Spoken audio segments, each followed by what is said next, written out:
Kaunti ya Nyandarua wametoa wito kwa serikali kuongeza mgao wa fedha za basari kwa kusema kuwa gharama ya masomo ya mfumo mpya wa CBC ni ghali mno. Wakizungumza mjini Oljororo wakati wa kupokea basari za hazina ya Ngaf, walieleza wasiwasi kuhusu madai kuwa huenda serikali ikaongeza karo ya shule za sekondari za umma kwa shilingi 9,000.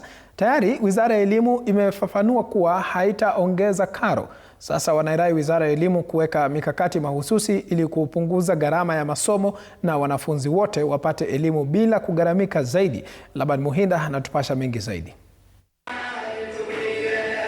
Wazazi na walezi wanafunzi katika familia maskini kaunti ya Nyandarua wameelezea wasiwasi wao kuhusu karo na ada nyingine za masomo siku chache kabla ya shule kufunguliwa rasmi wiki ijayo.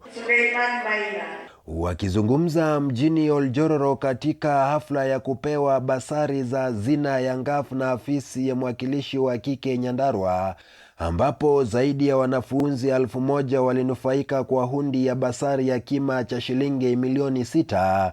Wazazi hao wanasema mtaala mpya wa masomo ni ghali, hivyo wengi wao ulemewa na gharama ya juu ya masomo. Mimi kama mzazi ningeuliza serikali itupunguzie school fees, sababu school fees sasa iko juu na gharama ya maisha iko juu na sasa kila kitu iko juu. Ukiwa na pesa wewe unasomesha mtoto yako, usifikirie ati kuna wengine, ujue kuna wengine hawana pesa kwa mashinani. Walieleza kuwa kukosekana kwa mwongozo na habari ya kutosha kuhusu karo na fedha za kufadhili masomo kumechangia wengi wao kukata tamaa ya kuwapeleka watoto shuleni, kwani hawana habari mwafaka kuhusu kile kinachotakikana kutoka kwao. Serikali iendelee tu na kutupea pesa hii ya basari.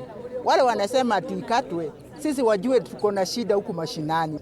Jambo la muhimu ni kwamba pesa za capitation kama hazitaweza kuongezwa maradufu, ni wazi kwamba wanafunzi wetu wataweza kufukuzwa, kwa sababu sisi tunatoa kidogo na serikali inatoa kitu kidogo. Akizungumza katika hafla hiyo, mwakilishi wa kike Nyandarua Faith Gitau alirai viongozi wengine kuhakikisha kuwa wanawapa wanafunzi basari kwa wakati unaofaa, hususan kabla ya shule kufunguliwa ili kumwezesha mwanafunzi kurejea shuleni bila matatizo.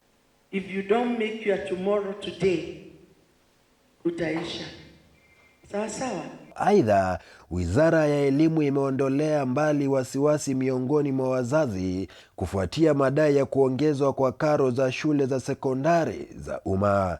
Nikiripotia TV47 nikiwa mjini Oljororo, kaunti ya Nyandarua, jina langu Laban Muhinda.